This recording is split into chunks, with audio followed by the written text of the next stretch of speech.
Hi, my name is Shannon Young, and today I'm going to talk to you about one of the theories of behavioral change called the health belief model. Behavioral theory looks at the different factors or reasons that bring about changes in people's behavior. There are many theories of behavioral change, and I've listed a few of them here. The one we will be focusing on today is the health belief model. The health belief model suggests that people's beliefs about whether or not they might get a disease, how severely that disease might impact them, and how beneficial treatment will be for them all combine to determine a person's readiness to change their behavior. There are four constructs which were originally delineated in the health belief model. First is perceived susceptibility, or whether the person believes they are at risk for getting the disease.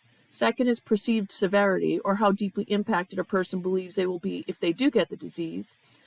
Third is perceived benefits, or how effective the person thinks the treatment will be in either preventing or treating the disease. Fourth is perceived barriers, or how the person feels about how they will overcome the obstacles they will face in making a behavioral change. Over the years, two other constructs have been added.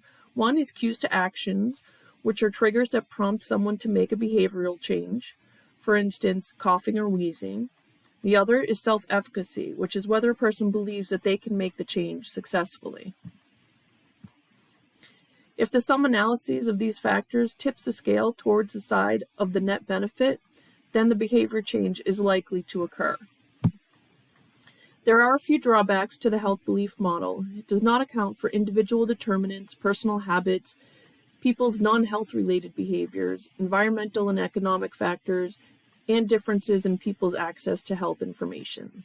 Lastly, the health belief model does not consider that cues to action may not exist for many situations.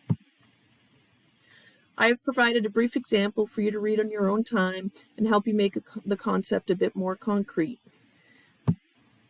And thank you for the time, and these are my references.